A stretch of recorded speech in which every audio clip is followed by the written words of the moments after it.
Dúvida. Você já duvidou de Jesus?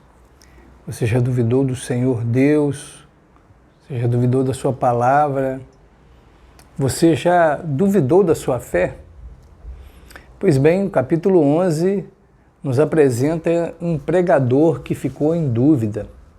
João Batista, preso, queria saber se Jesus de fato era quem ele achava que era.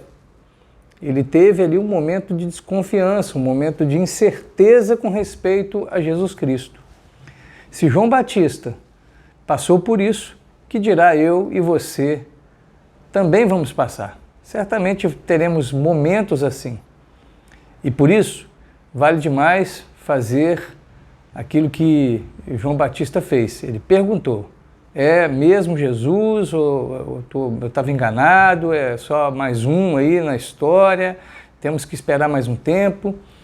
Então não tenha medo de fazer pergunta, não tenha medo se essa é a sua situação hoje, ou se você conhece alguém que está passando por isso, não tenha medo de deixar ele à vontade para fazer pergunta. Sabe por quê?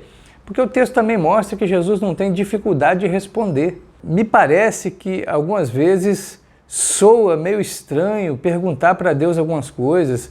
Existe gente que faz desse movimento algo parecido com uma afronta, como se a gente tivesse, de alguma maneira,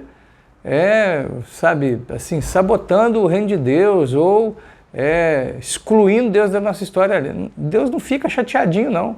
Pode ter certeza que Jesus não vai ficar de mimimi. Pelo contrário, quando foi perguntado sobre se ele era de fato quem ele era, ele respondeu: não tenha vergonha. Se você está com dúvida hoje, se você está fraco na fé, se a sua fé está assim cambaleando, não tenha vergonha, procure o Senhor e Ele vai falar para você quem de fato Ele é, mesmo que Ele tenha que repetir isso o resto da vida. Ele é seu Deus, fale com Ele e ouça o que Ele tem para dizer. Continuando no capítulo 11 de Mateus, o que nós aprendemos aqui? É que a gente não deve dar ibope por ibope.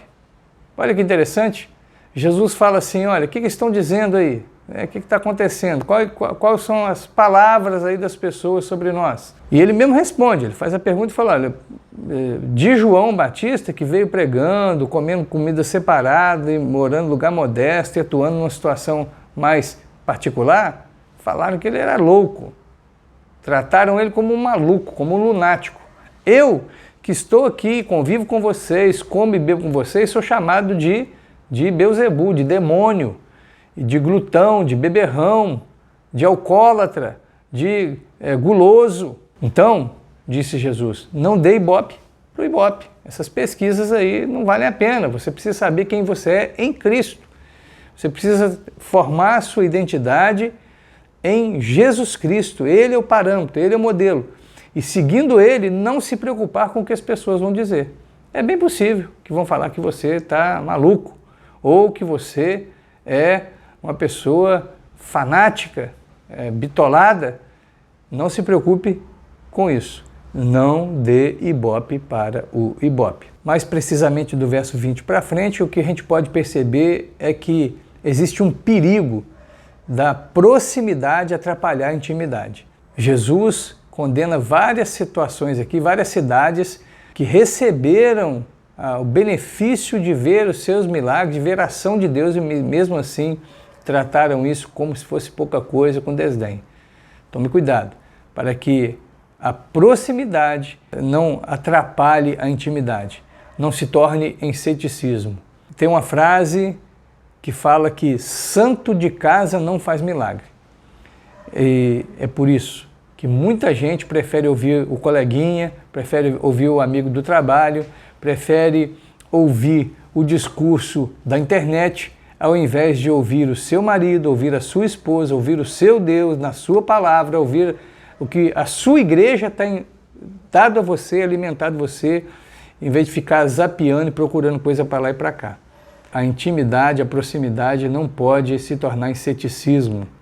Creia que aquilo que você tem em Cristo é o melhor e abrace isso de todo o seu coração. Veja que do verso 25 em diante, Jesus fala deixa muito claro que não tem problema, né? Nós temos visto aqui a gente procurar Ele mesmo com dúvida. Por quê? Porque Ele é capaz de fazer aquilo que é preciso. Jesus faz uma oração muito bonita aqui, ele fala: Pai, obrigado porque o Senhor está revelando isso para as pessoas. O Senhor não está dando isso para as pessoas que elas não estão conquistando isso pela inteligência. As pessoas não têm conquistado esse benefício do reino de Deus por herança familiar. Elas não estão comprando isso, dinheiro não paga isso, o Senhor é que revela. E é assim mesmo, é Deus que se revela a você. Você não paga por isso, consegue herdar isso da sua família. Você não consegue entender o reino de Deus porque você é muito inteligente, é mais sábio que as pessoas. É Deus que revela isso para você.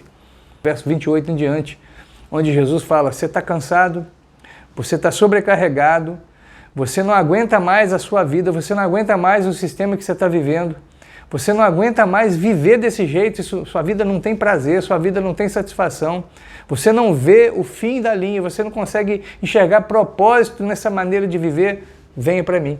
Jesus fala: pode vir. É como se ele falasse assim: pode jogar a bola que eu mato no peito e dou jeito nela.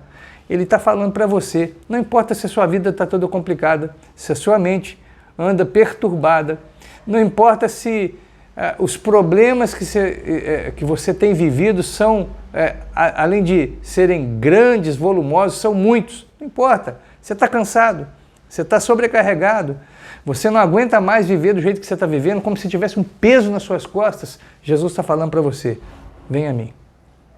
Vem a mim e aprenda de mim. Primeiro movimento é ir até Jesus. É ali. Ele é a fonte. Não existe outra. Ele é o único Senhor e Salvador. Segundo movimento, aprender e fazer o que Ele fala. Tem muita gente que diz que foi a Jesus, mas não faz nada que Ele fala. Não obedece nenhuma das suas ordens. Não coloca em prática nenhum ensinamento de Jesus. E ainda pergunta por que a vida está ruim. Está ruim e vai piorar. Você precisa fazer o que Jesus manda fazer. Aprenda dele, sirva a Ele, e veja que a vida vai ficar muito mais gostosa. Eu espero isso para você em nome de Jesus.